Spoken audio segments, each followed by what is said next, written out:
로마서 1장 21절에서 25절입니다. 신약성경 로마서 1장 21절에서 25절까지 말씀 한 절씩 교독하겠습니다.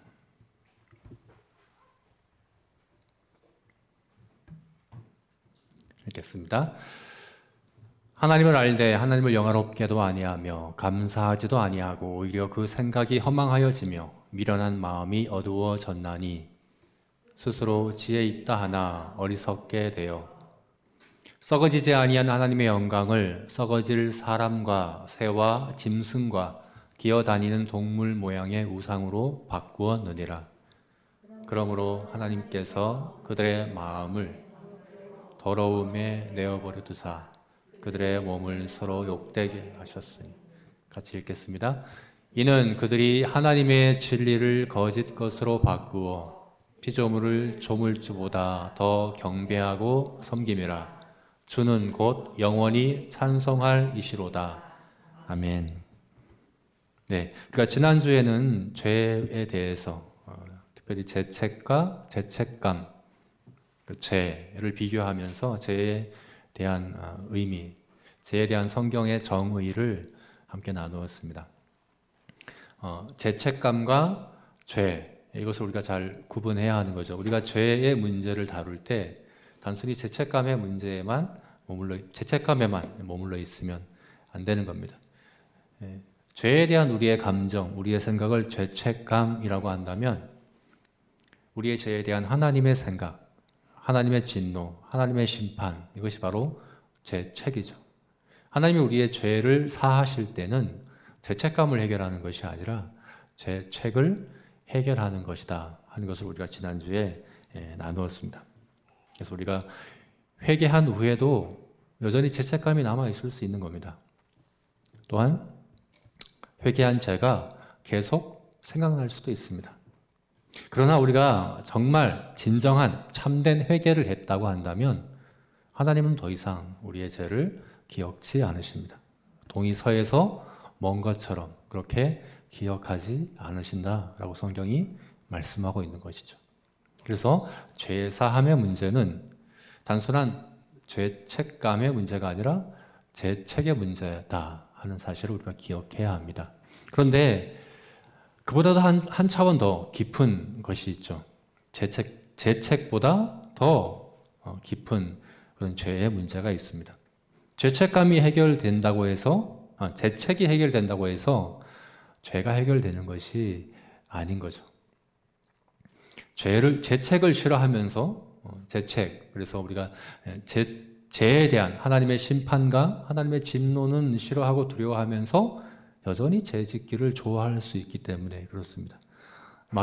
사탄은 죄책을 알고 있고 또 죄책에 대해서 두려워하고 있고 또 그것을 싫어하죠. 그러나 죄는 마귀의 일이다 라고 이야기하면서 마귀는 계속해서 죄를 일삼고 있다라고 성경이 이야기하고 있는 것입니다. 죄책은 싫어하면서 죄 짓기는 좋아하는 거, 이럴 수 있다는 겁니다. 그래서 죄책만 해결된다고 죄가 해결되는 것이 아닙니다. 그렇다면 죄가 무엇이냐? 우리가 지난주에 봤던 뉴시드 교리문답 16문에서 죄를 어떻게 정의해 줬습니까? 죄는 하나님이 창조한 세상에 살면서 하나님을 무시하고 하나님을 거역하는 것이다. 거부하는 것이다. 이렇게 이야기하고 있는 것이죠.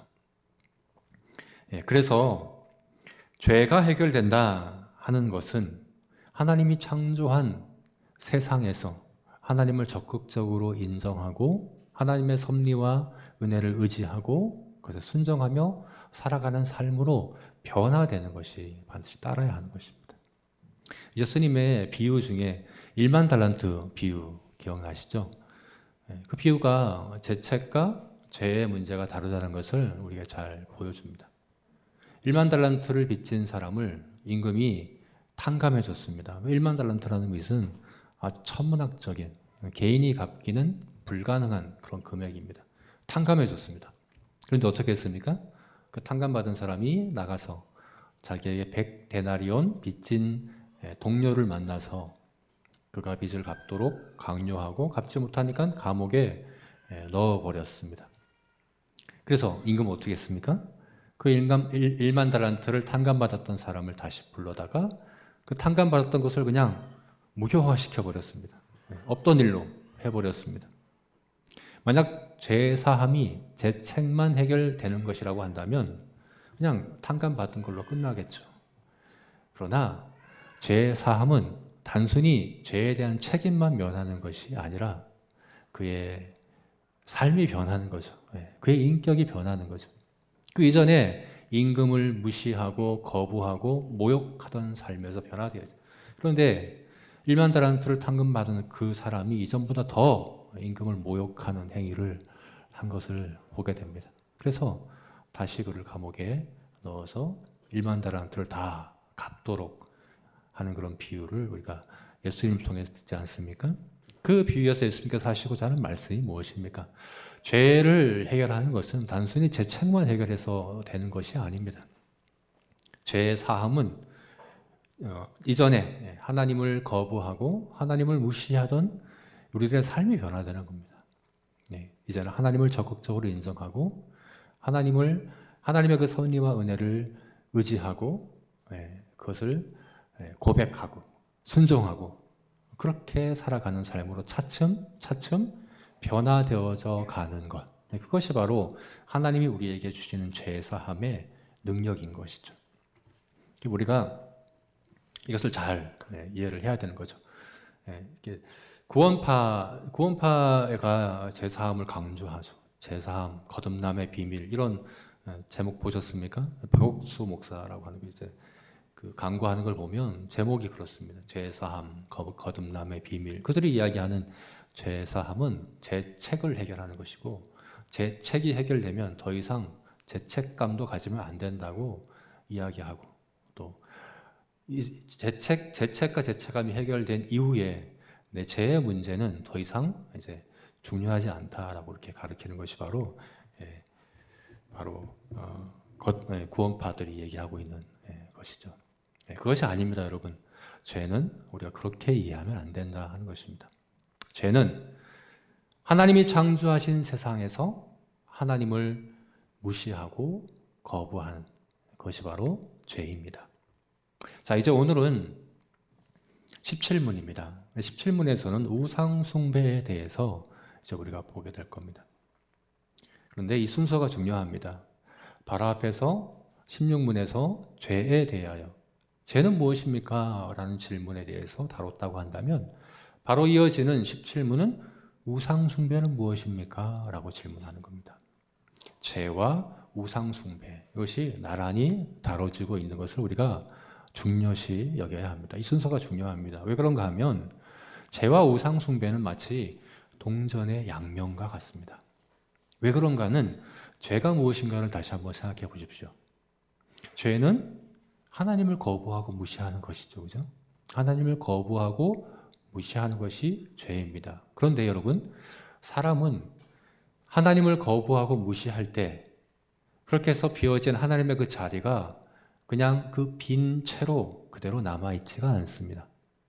하나님을 거부하고 무시하면 그 자리에 다른 것이 채워지게 되어 있습니다. 그렇게 하나님이 아니면서 하나님의 자리에 채워지는 것, 그것이 바로 우상인 거죠. 그래서 죄는 반드시 우상 숭배와 함께 한다는 것입니다. 그래서 우리가 죄가 우리에게 너무나도 현실적인 날마다 우리가 경험하는 씨름해야 되는 문제인 것처럼 우상 숭배도 그렇습니다. 여러분, 우리가 우상 숭배를 우리와는 거리가 먼 그런 문제라고 여기면 안 됩니다. 우상 숭배 그러면 고대에 아직 과학 문명이 발달되지 않은 그런 고대 사회에서나 미신을 믿는 그런 사회에서나 중요한 그런 문제가 우상 숭배일 것이다. 이렇게 생각하면 안 되고, 또한 우리 하나님을 믿고 예수 그리스도를 믿는 우리 그리스도인들이 아니라 비그리스도인들, 불신자들 혹은 타 종교인들에게나 해당하는 그들에게나 중요한 문제가 바로 우상 숭배일 것이다. 이렇게 생각하시면 안 됩니다. 우리들에게, 성도인 우리들에게도 굉장히 중요한 것이 바로 이 우상 숭배의 문제입니다. 굉장히 현실적인 문제로 우리가 이해를 해야 합니다. 네, 성경을 보면 여러분 우상 숭배의 문제를 하나님께서 이스라엘 백성들에게 얼마나 계속해서 언급하시고 계속해서 말씀하시는가를 볼 수 있죠. 여러분 이스라엘 백성들은 하나님을 떠난 적이 없습니다. 하나님을 예배하고 하나님을 제사하는 일을 멈춘 적이 없습니다. 역사상. 그런데 하나님을 예배하고 제사하면서 동시에 산당을 제하지 않고 아세라와 바알의 신상들을 만들어 섬기는 일들을 같이 한 것이죠. 그래서 하나님께서 하나님 백성 이스라엘 백성들에게 가장 계속해서 지속적으로 지적하시고 말씀하신 죄가 있다고 한다면 그것은 바로 우상 숭배의 문제였다는 것을 우리가 알아야 합니다. 하나님을 믿으면서도 하나님을 예배하면서도 우상 숭배가 계속될 수 있다는 거죠. 구약만 그런 게 아닙니다. 구약 이스라엘 백성만이 아니라 신약 교회의 성도들도 우상 숭배의 문제가 계속해서 성경을 통해서 계속 지적하고 경고하고 하는 걸 볼 수 있습니다. 여러분 서신서를 보게 되면요, 신약교회 성도들에게 보낸 편지인 서신서를 보게 되면 우상 숭배를 멀리하라, 우상으로부터 너희를 지키라 하는 겉면들이 계속되는 것을 보게 됩니다. 그래서 이 우상 숭배는 우리들에게 있어서, 우리 성도들에게 있어서 너무나도 현실적인 문제이고 너무나도 중요한 문제인 것입니다. 여러분 우리가 죄와 날마다 싸워야 하는 것처럼 우상 숭배도 날마다 우리가 싸워야 하는 그런 문제로 우리가 여겨야 합니다. 여러분 우리는 하나님을 사랑하고 하나님을 기뻐하기 위하여 창조되었죠. 그죠? 제 1문이 그렇게 사람의 제일 되는 목적이 뭡니까? 이렇게 물어볼 때 그 답이 뭡니까? 하나님을 영화롭게 하고 영원토록 하나님을 즐거워하기 위하여 창조되었다. 이것이 우리의 창조 목적이라 한다면 우리는 하나님을 사랑하는 것이 자연스러운 거죠. 그런데 우리가 하나님을 마음을 다해, 뜻을 다해, 힘을 다해, 생명을 다해 사랑하지 못한다고 한다면 그 원인은 어디 있겠습니까? 우리 마음 안에 우상이 자리하고 있기 때문에 그런 겁니다. 우리 안에 우상이 있기 때문에 그런 것입니다. 그래서 우리는 우상이 뭔지, 우상 숭배는 무엇인지, 우리가 어떻게 우상 숭배에 빠지게 되는지, 그리고 이 우상 숭배의 문제를 우리가 어떻게 해결할 것인가에 대한 것을 잘 알아야 됩니다. 분명히 알아야 되는 것입니다. 그리고 이 17문은 바로 이 우상 숭배의 문제에 대하여 우리에게 이야기해 주고 있는 것이죠. 우리 17문을 한번 읽어볼까요? 유시대 교리문답 17문. 제가 문을 읽고 다 같이 답을 읽어보겠습니다. 우상 숭배는 무엇입니까? 우상 숭배는 창조주가 아닌 피조물에 맡기는 것입니다. 이렇게 정의 내려주고 있습니다. 우상 숭배는 창조주가 아닌 피조물에 맡기는 것입니다. 그런데 좀 특이한 표현이 있죠. 맡기는 것이다 라고 이렇게 표현하고 있습니다. 우상 숭배는 창조주가 아닌 피조물에 맡기는 것입니다. 우리에게 익숙한 우상 숭배에 대한 정의는 뭡니까? 창조주가 아닌 피조물에 어떻게 해요? 예배하고 경배하고 섬기고 이렇게 표현하는 것이 우리에게는 익숙하죠. 오늘 설교의 제목을 피조물을 조물주보다 더 경배하고 섬김이라 이렇게 설교 제목을 했는데 이것이 오늘 우리가 읽은 25절 말씀에 나와 있는 표현을 그대로 옮긴 것입니다. 사실 이것이 우리가 우상숭배라고 하면 우리에게 익숙한 우상숭배에 대한 정의죠. 피조물을 창조주보다 더 경배하고 섬기는 거, 예배하는 거, 이렇게 피조물에게 절하는 것, 이렇게 정의하는 게 우리에게 더 익숙한데 오늘 유시디 교리문답 17문에서는 어떻게 정의합니까? 맡기는 것이다. 이렇게 정의하고 있습니다. 왜 이렇게 했을까요? 여기서 맡긴다라는 의미가 무엇이겠습니까? 이것은 바로 우상 숭배의 표면적인 게 아니라 아주 깊은 뿌리로 그 본질적인 차원으로 들어가서 우상 숭배를 우리에게 이야기해 주기 위해서 특별히 이렇게 표현한 것입니다. 여러분, 우리 우상숭배가 그렇습니다. 죄가 그렇듯이 이 우상숭배도 아주 교묘하고 은밀하게 우리의 마음 가운데 역사하고 작용합니다. 드러내놓고 하지 않습니다. 피조물을 경배하고 섬기고 그에게 절하고 이런 식으로 우리에게 우상숭배의 문제가 이제 다가오지 않습니다. 성경에서 성도들에게 우상을 멀리하라, 우상숭배로부터 너희 자신을 지키라 이렇게 말씀하고 경고하는 것은 우리가 정말, 성도인 우리가 정말 신상을 만들고 그 앞에 절하고 섬기고 하는 그런 드러내놓고 섬기는 그런 우상숭배를 할까 염려해서 경고하는 게 아니죠. 그게 아닙니다. 겉으로 볼 때는 우상숭배로 보이지 않죠. 겉으로 볼 때는 드러나지 않습니다. 그런데 우상숭배입니다. 그래서 단순히 피조물에게 절하고 경배하고 섬기고 한다라고 정의하지 않고 그 우상숭배의 본질적인 차원, 아주 깊은 밑바닥까지 가서 그 뿌리에서 볼 때 우상숭배는 뭐냐 하면 우상숭배는 피조물에게 우리를 맡기는 것입니다. 이렇게 정의할 수 있다는 겁니다. 그리고 오늘 우리가 읽은 로마서 1장 21절에서 25절 말씀은 바로 그렇게 우리에게 우상숭배를 이야기해 주고 있습니다. 어떻게 해요? 우상숭배의 그 출발점부터 어디서 우상숭배가 시작되는가 하는 그 시점부터 시작해서 그리고 우상숭배가 진행되고 우상숭배를 하고 있을 때의 그런 상태는 또 어떠한가? 더 나아가서 우상숭배 이후에 나타나는 그 결과가 어떠한가? 이렇게 그 단계를 우리에게 잘 이야기해 주고 있는 것이죠.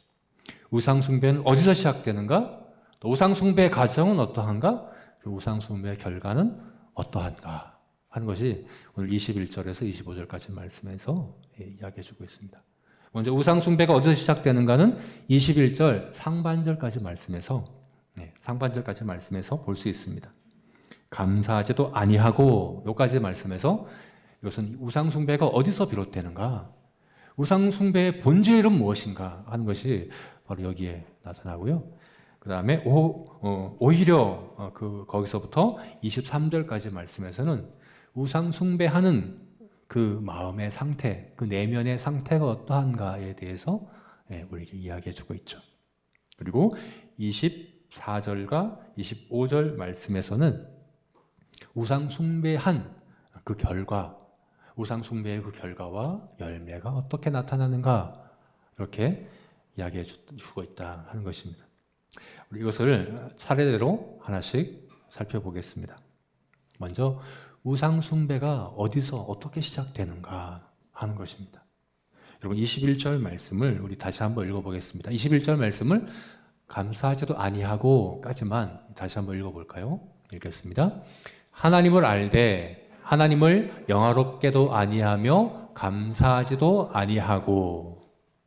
이게 바로 우상숭배의 시작점입니다. 우상숭배는 바로 여기서 시작합니다. 하나님을 알되 영화롭게도 아니하고 감사하지도 아니함으로 시작됩니다.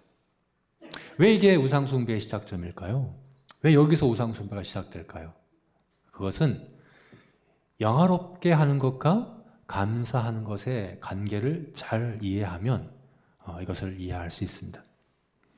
영화롭게도 아니하고 감사하지도 아니한다라고 했는데요. 사실은 영화롭게 하지 않는데 바로 감사하지 아니함으로 영화롭게 하지 아니했다 하는 그런 의미로 우리가 이해하면 이게 더 정확한 의미라고 볼 수 있습니다. 하나님을 영화롭게 하지 않습니다. 어떻게 해요? 감사하지 아니함으로 영화롭게 하지 않는다 하는 겁니다. 여러분, 하나님을 영화롭게 하는 것과 하나님께 감사하는 것은 굉장히 깊은 관련이 있습니다. 한번 생각해 보십시오. 우리가 어떻게 하나님을 영화롭게 할까요? 영화롭게 한다 하는 것은 말 그대로 영광스럽게 만든다는 것이거든요. 영광 되게 한다는 거죠. 그죠? 우리가 하나님을 영광스럽게 만든다 하는 그런 의미가 영화롭게 한다 하는 의미지 않습니까? 근데 여러분, 우리가 어떻게 하나님을 영광스럽게 만듭니까? 우리가 하나님을 영광스럽게 만들므로 영화롭게 할 수 있습니까? 여러분, 하나님은 변함이 없으신 분이죠. 변함이 없으시다는 것은 완전하시기 때문에 그렇습니다. 하나님은 완전하시기 때문에 언제나 동일하십니다. 변함이 없으십니다. 부족함이 없으십니다. 하나님은 뭔가 부족함이 채워지심으로 영광스럽게 되실 수 없습니다. 우리가 하나님을 영광롭게 한다는 것은 하나님의 부족한 무엇인가를 채워줌으로 하나님을 영광롭게 한다는 게 아닙니다. 그럼 어떻게 하나님은 영광롭게 됩니까? 어떻게 우리가 하나님을 영광롭게 합니까? 우리가 하나님의 부족함을 채우는 것이 아니라 오히려 하나님의 충만하심으로부터 우리의 부족함이 채워짐으로 하나님은 영화롭게 됩니다. 우리가 이것을 잘 이해를 해야 됩니다. 출애굽기 33장에 모세가 하나님께 구했죠. 주여 주의 영광을 내게 보이소서 이렇게 구했습니다. 그래서 하나님께서는 모세에게 하나님의 영광을 보이셨습니다. 어떻게 보이셨습니까? 모세 앞에서 하나님의 모든 선한 형상이 지나가게 하시고 그 앞에서 선포하셨습니다. 나는 긍휼히 여길 자를 긍휼히 여기고 은혜 베풀 자에게 은혜를 베푸느니라. 이것이 나의 영광이다. 이렇게 하나님께서 선포하셨습니다.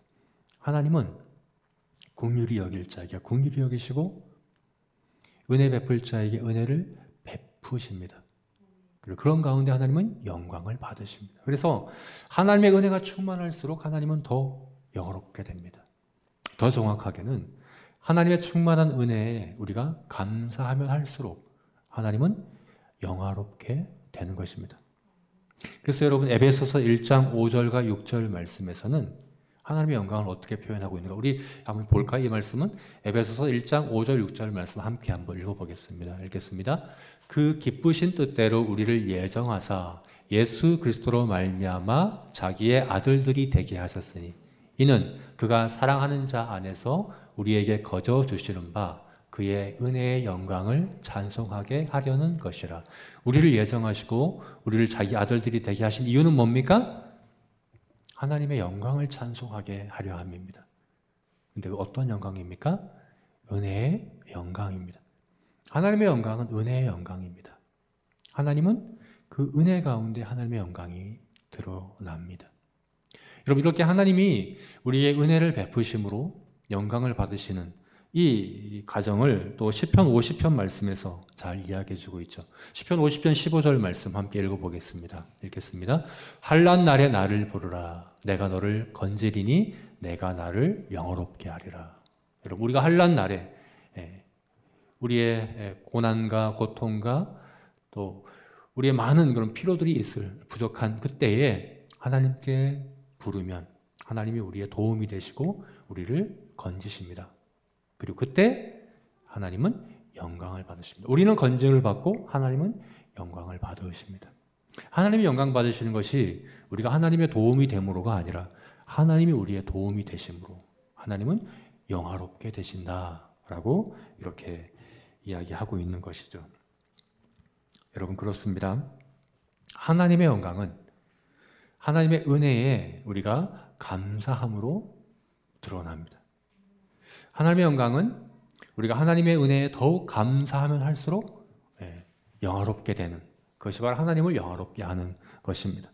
그렇다면 반대로 우리가 하나님의 은혜에 감사치 않는 것은 무엇입니까? 하나님의 영광을 도둑질하는 것입니다. 하나님의 은혜를 영광을 빼앗는 것입니다. 여러분 우리는 하나님의 은혜 가운데 살아갑니다. 우리가 가진 것 중에 하나님의 은혜 아닌 것이 없습니다. 우리 호흡마저도 하나님의 은혜입니다.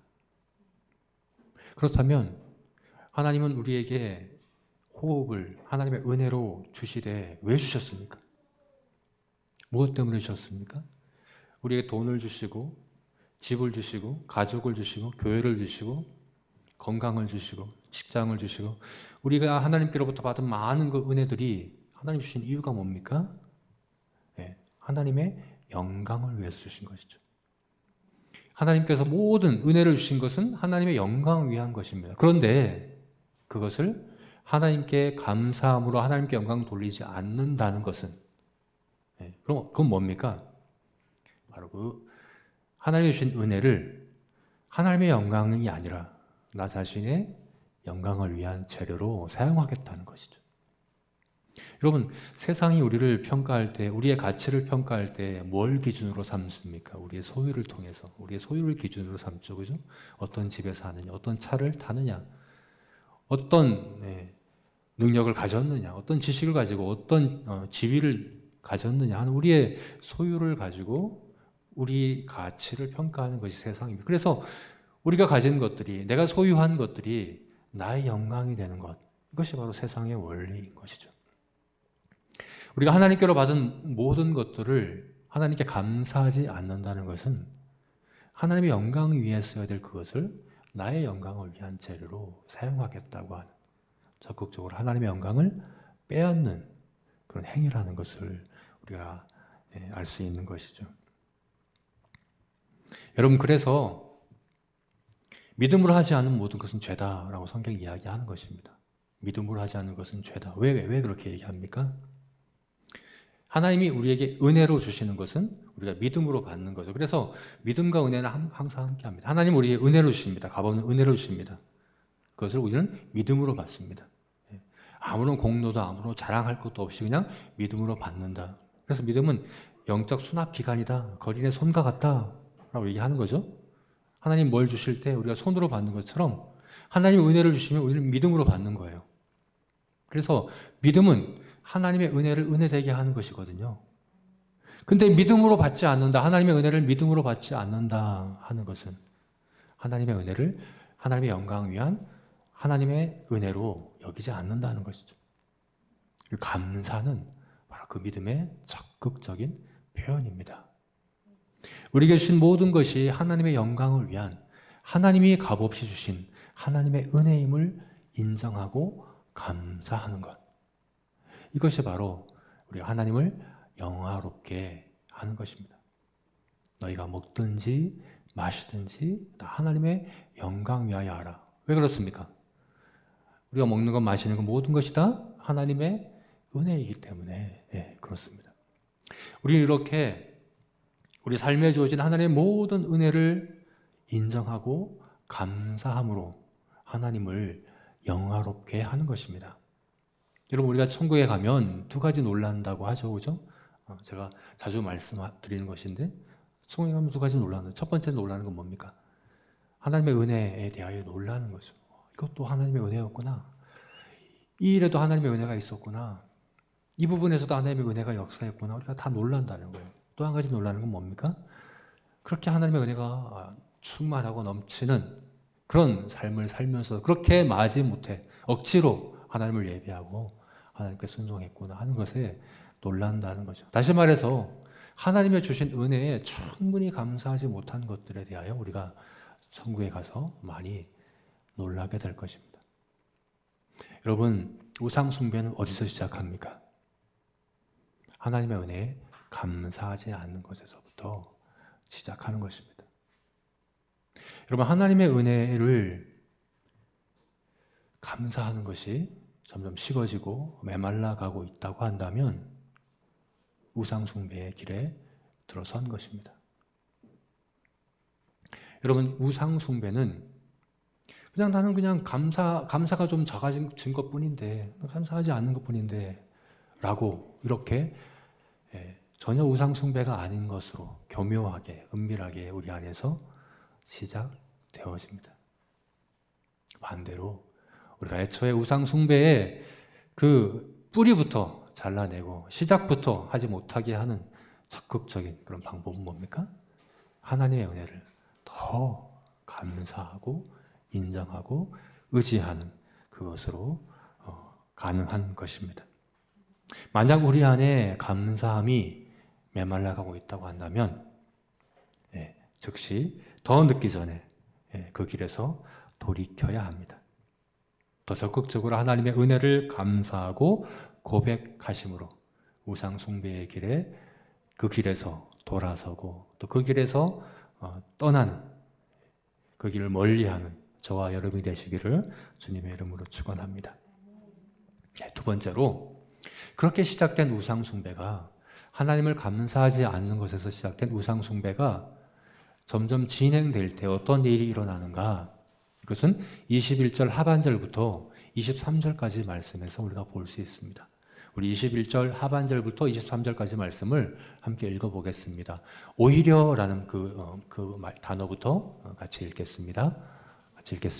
오히려 그 생각이 허망하여지며 미련한 마음이 어두워졌나니 스스로 지혜 있다 하나 어리석게 되어 썩어지지 아니하는 하나님의 영광을 썩어질 사람과 새와 짐승과 기어다니는 동물 모양의 우상으로 바꾸었느니라.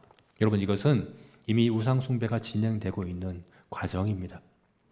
썩어지지 아니한 하나님의 영광을 썩어질 사람과 새와 짐승과 기어다니는 동물의 우상으로 바꾸어 버린 그 우상 숭배자 안에는, 그 내면에는 어떤 일이 일어납니까? 어떤 증상들이 나타납니까? 두 가지를 이야기해 주고 있습니다. 허망하여지고 어두워진다 라고 이야기합니다. 생각이 허망하여지고 미련한 마음이 어두워진다. 네. 우상 숭배가 진행될 때, 우리가 우상 숭배에 빠질 때 우리의 내면에는 어떤 일이 일어납니까? 허망하여지고 어두워진다 라고 이야기합니다. 이것은 삶의 목적과 의미를 잃어버리는 것, 그리고 우리의 판단력을, 그리고 우리의 감각을, 영적 감각들이 무뎌지고 잃어버리는 것, 이 두 가지를 이야기하는 것입니다. 먼저 생각이 허망하여진다. 이것은 우리 삶의 의미와 목적을 잃어버리는 것을 이야기하는 것이죠. 여러분, 허망하여진다라는 그 말의 뜻이 뭐냐면 헛되다, 텅 비었다, 초점과 목적을 잃어버렸다 하는 그런 의미입니다. 생각이 텅 비었다, 생각이 허무해졌다, 생각이 초점과 목적을 잃어버렸다 하는 그런 의미입니다. 여러분, 우리가 하나님을 하나님의 자리에서 몰아내고 우리 인생에서, 우리 삶에서 하나님을 거부하고 부정하고 무시할 때 나타나는 첫 번째 현상, 우리 안에서 나타나는 증상, 그 뭡니까?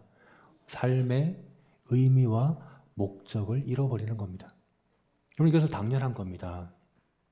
여러분, 삶의 의미와 목적은 창조주의 창조로부터 말미암는 것이거든요. 만약 하나님께서, 창조주께서 창조하신 것이 아니라고 한다면 이 세상 모든 것은 그냥 우연히 되어진 거죠. 우연히 발생했고, 우연히 진화되었고, 우연히 그냥 모든 세상 일들이 일어나는 것이죠. 그럼 우연히 일어나는 것에는 목적이 있을 수가 없습니다. 더 나아가서 의미가 있을 수가 없는 거죠. 의미와 목적은 만들어진 것에 있습니다. 여러분, 이 마이크에 목적이 있는 것은 어떤 지적인, 인격적인 존재가 목적을 갖고 만들었기 때문에 그런 겁니다. 이 강대상이 목적이 있는 것도 누군가가 만들었기 때문에 그런 겁니다. 누군가, 창조주가 만드셨다, 창조하셨다 하는 것에서 사실은 세상 모든 것에, 그리고 우리 인생의 의미와 목적이 가능하게 되는 거죠. 그런데 우리 인생에, 우리의 삶에서, 우리 마음에서 하나님을 적극적으로 몰아낼 때 우리의 마음과 우리의 삶에, 우리 생각에 목적을 잃어버리게 된다라고 성경이 이야기를 하고 있는 것입니다. 여러분, 이 허망하여진다, 목적을 잃어버렸다 할 때 이 허망하여진다가 전도서에서 우리가 잘 아는 표현이죠. 그렇죠? 모든 것이 헛되고 헛되고 모든 것이 헛되고 헛되니 모든 것이 헛되도다. 이 헛되다 5번 반복된 이 그 헛되다 하는 그 표현이 바로 여기 허망하다라는 표현이거든요. 여러분, 인생의 모든 부귀 영화와 건세를 누린 그 전도자가 간증하는 겁니다. 내가 모든 것을 다 가지고 다 누려봤는데 다 헛될 뿐이다 라고 이렇게 이야기를 하는 것입니다. 그래서 전도서의 결론적으로 이야기하는 전도서의 결론이 뭡니까? 전도서 12장 1절 2절 말씀에서 너는 청년의 때에 너의 창조주를 기억하라. 곧 공고한 날이 이르기 전에 난 아무 낙이 없다고 할 해가 가깝기 전에 해와 빛과 달과 별들이 어둡기 전에 비디의 구름이 다시 일어나기 전에 그리하라. 창조주를 기억하라 라고 이야기하는 것입니다. 그렇지 않으면 인생의 모든 것은 그저 헛될 뿐이라는 것입니다. 여러분, 우리가 선진국이잖아요. 대한민국은 선진국이고 또 기독교 인구가 20%에 가까운 그런 나라임에도 불구하고 왜 전 세계적으로 자살률이 가장 높습니까? 여러분, 성도인 우리들은 인생의 의미와 목적을 잃어버리고 그렇게 정말 아무 낙도 없다, 헛되다 하는 그런 무기력감과 우울감과 그런 가운데 여러분 빠지지 않습니까? 그것은 어디서 비롯되었습니까? 코로나 때문입니까? 누군가 때문입니까? 내가 나이를 먹어서 늙어가서 그런 겁니까? 아닙니다, 여러분. 우리 안에 우상이 자리하고 있기 때문에 그런 것입니다. 하나님의 자리에 바르게 섬기고 경배하지 못하기 때문에 그러한 것입니다. 우리 안에 그런 공허함과 또 우울함과 무기력함과 패배감과 그런 마음이 든다고 한다면 다른 것으로 핑계하지 마시고 다른 것에서 원인을 찾지 마시고 어느새 우리 안에 자리하고 있는 우상이 있지 않은가 점검하고 돌아봐야 한다라는 것입니다. 두 번째로 우상 숭배의 가정 가운데 있는 사람의 내면에서 일어나는 두 번째 증상은 무엇입니까? 그것은 미련한 마음이 어두워진다라고 이야기를 합니다. 여러분, 이것은 영적 감각과 판단력을 잃어버리는 것을 이야기하는 겁니다. 영적 감각과 판단력을 잃어버리는 것. 사실 이것이 우상 숭배자의 그 가운데에서 나타나는 대표적인 증상이죠. 그래서 이사야서에서 그리고 예수님께서도 말씀하신 게 뭡니까? 그들이 듣기는 들어도 듣지 못하고 보기는 보아도 보지 못한다. 이것이 바로 우상 숭배에 빠진 이스라엘 백성들의 영적 현실이다. 그렇게 거듭거듭 말씀하셨죠. 우상 숭배에 빠질 때 그와 같아진다는 겁니다. 영적 감각이, 판단력이 무뎌지고 다 잃어버리게 된다 하는 것입니다. 이것을 베드로후서에서는 어떻게 이야기했는가? 그들은 맹인이라 멀리 보지 못한다. 다시 말해서 영적 근시 아니다. 혹은 선택적 맹인인 거죠. 영적인 선택적 맹인이다. 바로 눈앞에 있는 것밖에 보지 못한다. 바로 눈앞에 있는 것만 보며 살아간다. 그것이 바로 우상숭배에 빠진 사람들의 마음에서 일어나는 일이다 라고 이렇게 이야기를 하는 것입니다. 그래서 눈앞에 있는 것들만 추구하고 당장의 욕구만 채우려고 하고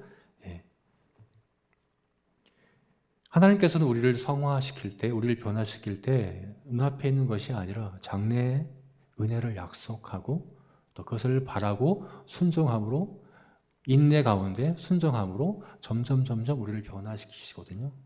그래서 우리가 성화되기 위해서 반드시 필요한 것은 영적 시각입니다. 멀리 바라볼 수 있는 영적 시각이 없으면 우리는 성화될 수 없거든요. 그런데 우상 숭배에 빠지게 되면 멀리 볼 수 없습니다. 눈앞에 있는 것만 봅니다. 죄가 그렇거든요. 여러분, 죄는 우리에게 먼 것을 약속하지 않습니다. 먼 계획을 가지고 우리를 죄짓게 하지 않습니다. 죄는 눈앞에 있는 것을 충족시킵니다. 눈앞에 있는 욕구를 자극합니다. 눈앞에 있는 것들만 바라보게 합니다. 눈앞에 있는 것들만 채우려고 하고 눈앞에 있는 것들만 즐기려고 하고 또 때로는 눈앞에 있는 것들로 좌절하게 하고 눈앞에 있는 것들로만 절망하게 만들고 이런 일들이 바로 우상숭배와 관련이 있다라고 이야기하는 겁니다. 우상숭배는 우리를 눈멀게 합니다. 귀멀게 합니다. 영적 감각을 마비시킵니다. 판단력을 잃게 만듭니다. 이것이 우상을 닮아가는 것이거든요. 여러분, 우리는 예배하는 대상을 닮아갑니다. 우상을 숭배하면 말하지 못하고 듣지 못하고 깨닫지도 못하는 우상을 그대로 닮아가게 되어 있는 것입니다. 여러분, 그러므로 우리의 영적 감각이 무뎌지고 마비되어지고 눈앞에 있는 것들에만 우리가 집착하고 거기에만 우리가 매달려 그렇게 살아가는 그런 상황에 있다고 한다면 그것은 바로 우리 안에 우상이 자리하고 있다는 증거입니다. 다른 데서 이유와 핑계를 찾을 것이 아니라 내 안에 우상이 자리하고 있구나. 내가 우상 숭배의 가정 가운데 있구나. 이렇게 이해를 해야 하는 것입니다.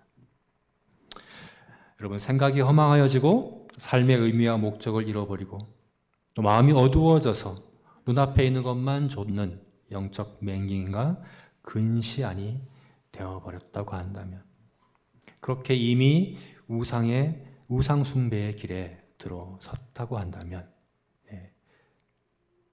그런 일들이 우리에게 없었으면 좋겠지만 혹시나 우리가 그러한 가운데 있다고 한다면 그것이 바로 우상 숭배의 증상이라는 것을 속히 깨닫고 거기서부터 돌이키시는 저와 여러분이 되시기를 주님의 이름으로 축원합니다.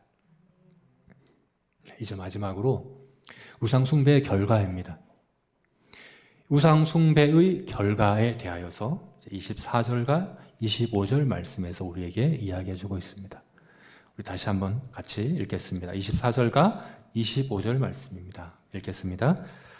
그러므로 하나님께서 그들을 마음의 정욕대로 더러움에 내버려 두사 그들의 몸을 서로 욕되게 하셨으니 이는 그들이 하나님의 진리를 거짓 것으로 바꾸어 피조물을 조물주보다 더 경배하고 섬김이라. 주는 곧 영원히 찬송할 이시로다. 아멘. 그러므로 라는 말로 시작되고 있죠. 그죠? 우상 숭배가 이미 진행되었습니다. 그래서 그러므로 거기에 대하여 나타나는 결과가 무엇인가? 하나님께서 그들에게 어떻게 하셨는가? 어떻게 하시는가? 어떻게 하신다고 말씀합니까? 내어버려 두셨다.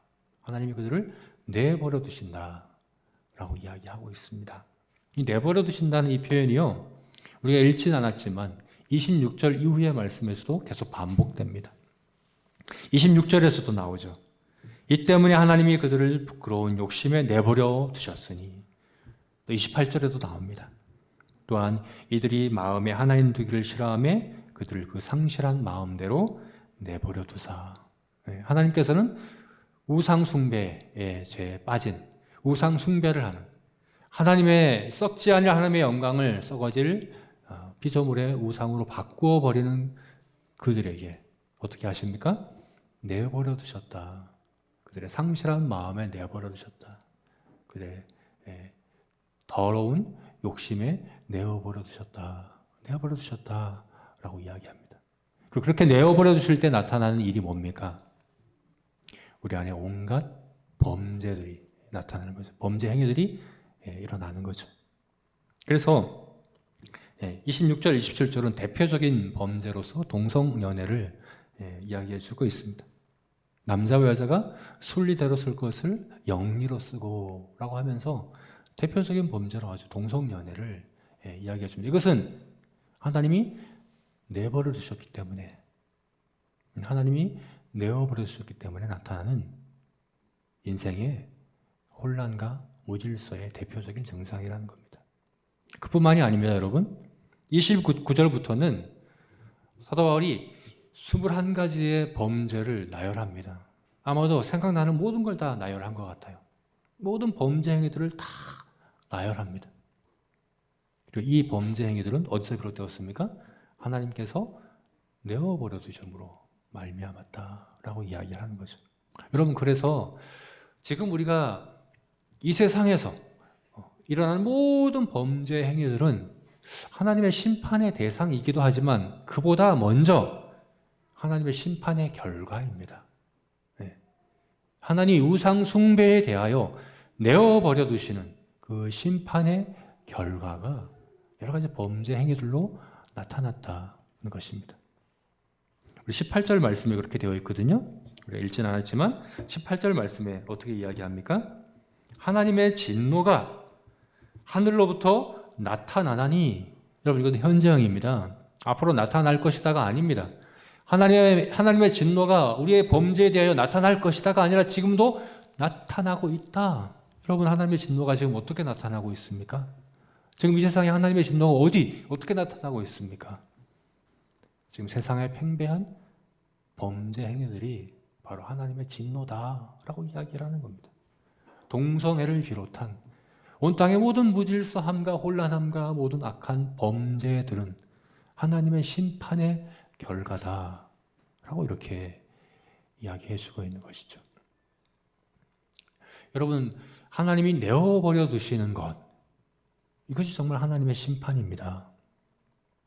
하나님이 오히려 내어버려 두시지 않고 적극적으로 개입하시고 때로는 징계하심으로, 때로는 훈계하심으로, 고난을 통해, 연단을 통해 우리에게 간섭하시는 것, 그것은 은혜입니다. 하나님의 정말 심판은 그냥 내어버려 두시는 겁니다. 여러분, 지옥이 그렇다고 말씀드렸잖아요. 지옥은 바깥 어두운 것입니다.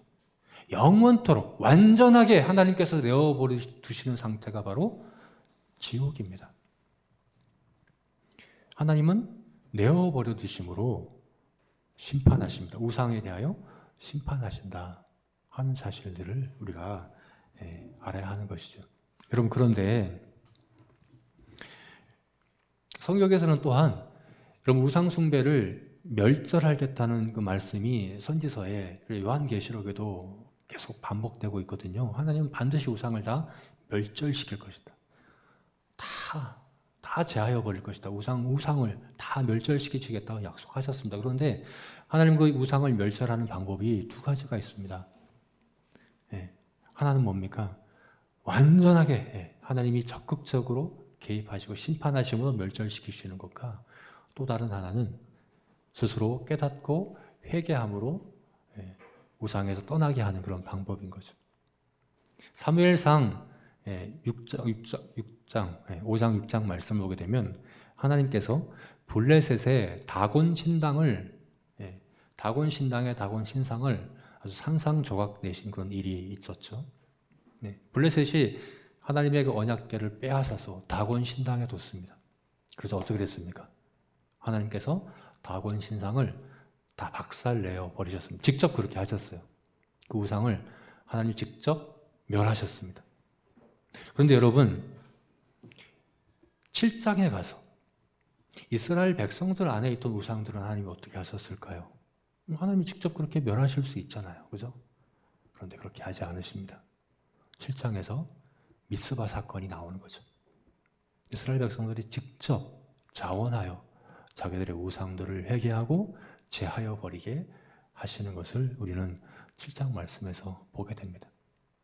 여러분, 우리가 하나님의 백성이라고 한다면, 정말 우리가 하나님의 자녀라고 한다면 하나님은 우리를 내어버려 두시지 않습니다. 그죠? 말씀을 통해서, 주변 사람을 통해서, 환경을 통해서 하나님은 우리의 우상들을 지적하십니다. 마지막 심판 때 주님 재림하실 때 멸절시킬 것이 아니라 지금 우리가 미스바로 나와서 우리 자신의 우상들을 제하여 버리시기를 기다리신다는 사실을 우리가 알아야 합니다. 그것이 바로 하나님 백성이 가진 특권입니다. 우리를 내어버려 두시지 않으시고 여러 가지 방법들로 우리에게 찾아와 말씀하시고 깨닫게 하시는 우상들이 있다고 한다면 그것을 미스바로 가지고 나오시는 저와 여러분이 되시기를 주님의 이름으로 축원합니다. 말씀을 맺겠습니다. 여러분, 성도인 우리들에게 경고하고 있는 우상 숭배는 누가 봐도 우상 숭배인 그런 게 아닙니다. 신상을 만들어서 그 앞에서 정말 절하고 엎드리고 정성을 다해서 빌고 하는 그런 우상 숭배를 할 것이라고 우리 이렇게 경고하는 게 아닙니다. 아주 교묘하고 아주 은밀해서 우상으로 잘 보이지 않는 그런 우상 숭배를 우리에게 경고하고 있습니다. 그냥 감사하지 않는 것일 뿐인데 그냥 하나님에 대한 감사하는 마음이 좀 줄어든 것 뿐인데, 그냥 감사하는 마음이 조금 무뎌지고 메말라진 것 뿐인데, 여러분, 이것이 바로 우상 숭배의 시작입니다. 내 인생의 의미와 목적을 잃어버리고 기쁨을 잃어버리고 무기력해지고 우울해지고 열정들이 사라지고, 왜 그럴까? 갱년기인가? 나이를 먹어서 그런가? 코로나 때문에 우울해서 그런가? 환경이 이래서 그런가? 이렇게 핑계대게 만들지만 사실은 하나님이 하나님 되시 못해서, 하나님이 우리 안에 하나님의 자리에 계시지 못해서 그런 겁니다. 영적 감각과 판단력이 무디어져서 멀리 보지 못하고 바로 앞에 있는 것들로 웃고 울고 좌절하고 낙심하고 원망하고, 거기에 매달리고 중독되고, 자기 절제를 하지 못하고 무절제하게 살아가고 하는 이 모든 것들은 어디서 비롯됩니까? 우리 안에 우상이 자리하고 있기 때문에 그런 겁니다. 때로는 하나님이 직접 우리 안에 있는 우상들을 제하시지 아니하시고 거듭거듭 말씀하시고 깨닫게 하시고 스스로 미스바로 나오게 기다리시기 때문에 사실은 그것이 잘 보이지 않고 쉽게 우리가 그것을 무시하기 쉬운 그런 문제로 우상의 문제가 그렇게 은밀하게 교묘하게 우리에게 찾아올 수 있다는 사실들을 우리가 기억해야 합니다. 여러분, 죄가 천국 가는 그날까지 우리가 계속해서 싸우고 다스려야 하는 그런 싸움이듯이 우상 숭배의 문제도 우리 평생의 싸움이며 사명이라는 사실들을 우리가 잊지 않고 늘 깨워서 우리 자신의 우상을 살피며 제하는 저와 여러분이 되시기를 주님의 이름으로 축원합니다. 아멘. 우리 함께 기도하시겠습니다.